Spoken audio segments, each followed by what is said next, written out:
Hello, spirit souls. It's your friend Yazadaza here. Just thought I'd send a little message out to our friends at Pensei Vedic Society specifically, and to whoever else might see this video around the world, some of our other friends, that I just wanted to give some encouragement, hopefully a little bit of some ideas to help us to cope with the weirdness in the situation in the world right now. That it can be understood actually from the perspective of Bhagavad Gita, from the perspective of Bhakti Yoga. There's some insights we might glean from there that you might not have heard yet before. Some thoughts that I wanted to share with all of you is that nature has a way of telling us when we're doing something that's not very good for our spiritual well-being. The fact that we experience stress, anxiety, desperation, it's actually a sign from our own bodies and from the environment that we're in. There's something we're doing that's not quite right.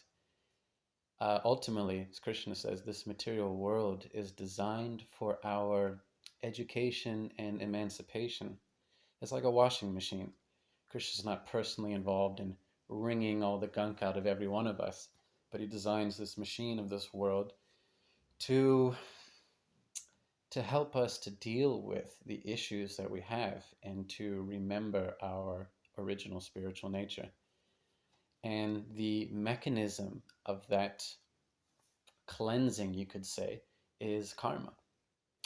The reactions that we experience in life, these circumstances that we're put into, are a result of certain actions or thoughts that we've had in the past, and they're almost always designed to either encourage us or discourage us from acting in similar ways. And so, we experience karma in the form of stress, physical stress, mental anxiety as a result of certain things that we do. But also, the whole of human society can experience a sort of collective karma, a reaction which pervades the entire world. And I think this is one of those situations that there is a deep meaning to the circumstances we're in right now, where the entire world is affected by it. There's a deep meaning and reason for it. And I'm not talking about some sort of, like God sends a plague, to punish the gays or something like that, which is moronic. As I said, Krishna doesn't have to be personally involved in some sort of like envious, jealous smiting of one group over another. He's designed this world to help us to remember our original spiritual nature. It's meant to squeeze out the things that we don't need and more or less coerce us back into a state of our original state of spiritual consciousness. Now, what it is that the whole world is collectively experiencing now, I think, is a result of a general overindulgent exuberance in material life. Just as the world becomes more peaceful, which is a good thing, and I mean in terms of less war type conflicts, and as economies sort of chug away and ever increasing, or the idea of ever increasing economic strength and acquisition, people become very relaxed and very comfortable in matter. We start to forget how abnormal is the material situation. We start to forget how odd it is to have a material body. In times of stress and strife, generally people think more about, why is this happening to me, and why does it feel so unnatural? Why am I so uncomfortable in a circumstance where there is distress, where there is suffering? And in those times, intelligent people, they start to inquire about the nature of the soul, about the nature of God or the universe or whatever it is, whatever path they might go down to find answers to those questions. And but in times of relative comfort, we can become naive to our mortality, naive to our purpose, and be victims of weapons of mass distraction. And we've all become victims of these weapons of mass distraction, where we're thinking about everything but what is most important, namely the self, the absolute truth, our eternal essential relationship. And so I think that what's happening to the world now collectively is a sort of wake-up call where people realize again, hey, this world is unnatural. Suffering at the hands of some illness is not what I'm meant to be doing.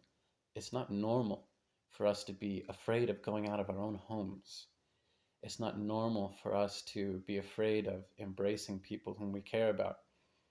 And therefore we should look for the alternative. The alternative is spiritualism. It's not actually a different variety of materialism. It's not actually, some new political model or new economic model. All those things could be helpful. Really, the alternative is spiritualism, spiritual consciousness, and we can attain that now. We should feel a certain motivation now to make that more of a daily reality and not just a hobby on the side. In times of material exuberance, we might see our spirituality as a hobby, but in circumstances where we are under a lot of stress and pressure, we start to see that it's a necessity. So let's take advantage of that circumstance, and let's take advantage of our isolation and our quarantine to be a bit more introspective and to deal with some of the infection in the mind. The infection in the mind is our attachment to happiness, which now we're kind of missing. We're thinking I'm missing out on the happiness that I used to have when I had the freedom to go anywhere and do anything, and a schedule that was normal or an income that was normal.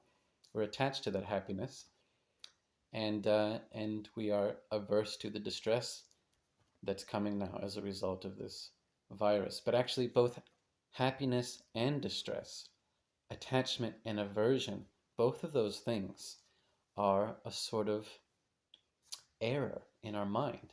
It's a sort of distortion of how our mind should be functioning. Krishna tells us in the Bhagavad Gita that both happiness and distress must be tolerated by the power of yoga. One with spiritual consciousness can tolerate both happiness and distress.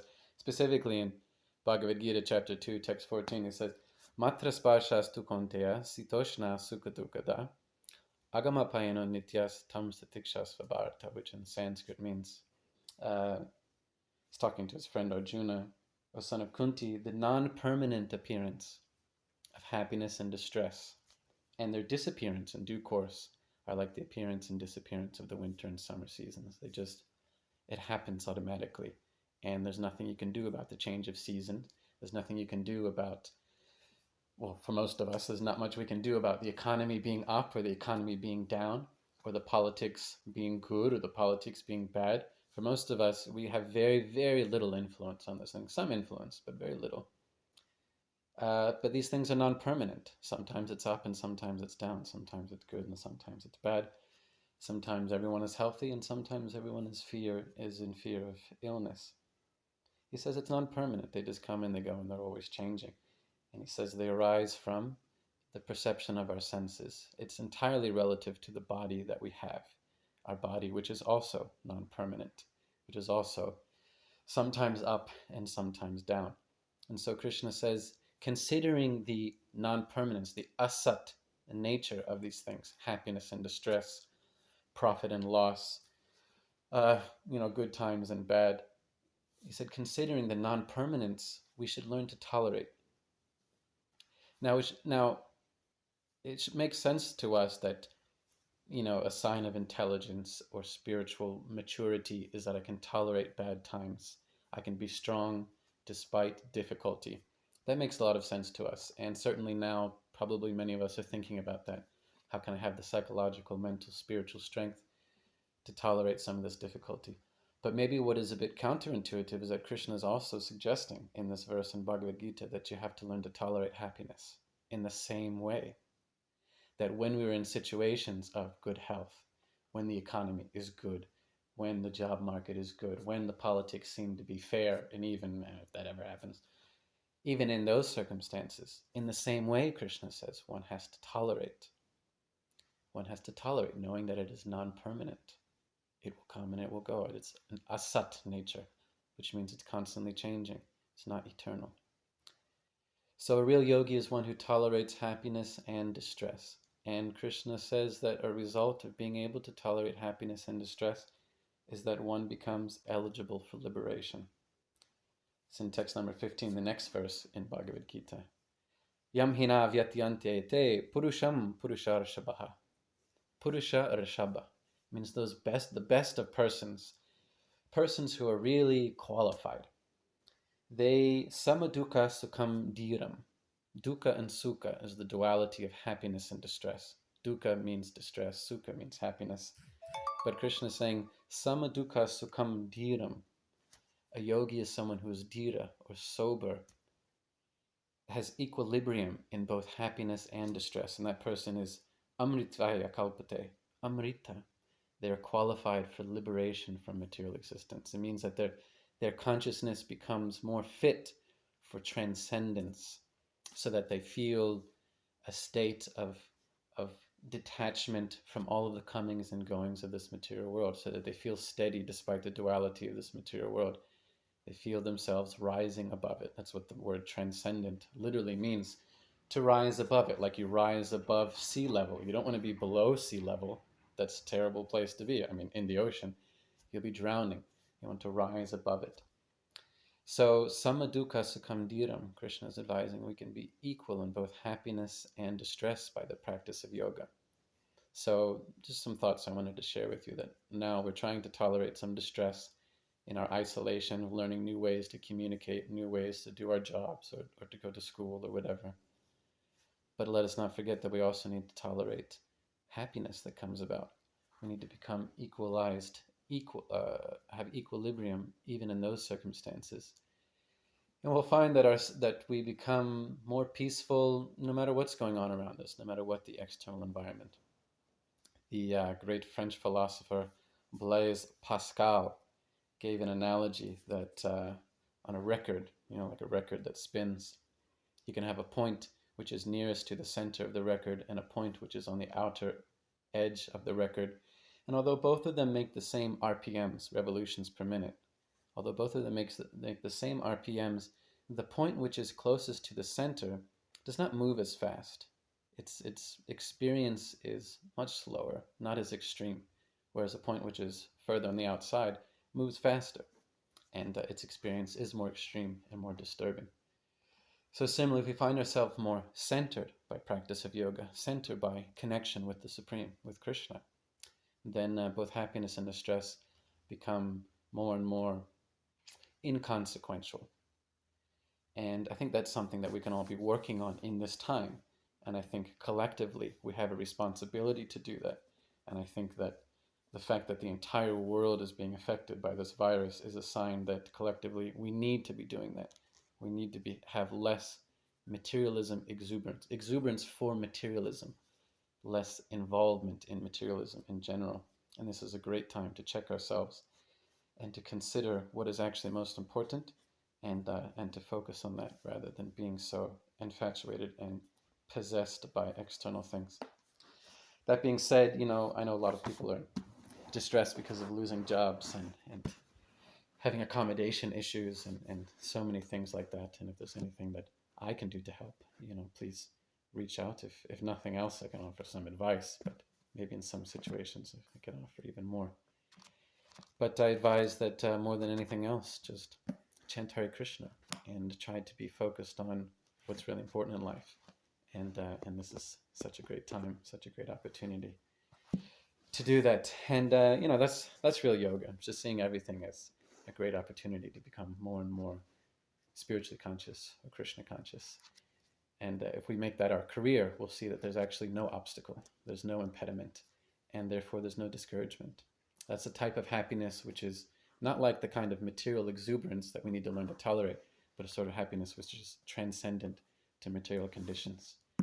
So for those of you in the Penn State Vedic Society Club group, I'm assigning this homework to you, Bhagavad Gita, chapter 2, text number 14 and 15. Read the verse and the purport and just think about some of those things. And other than that, I hope you all will stay well and hit us up sometime. Hare Krishna.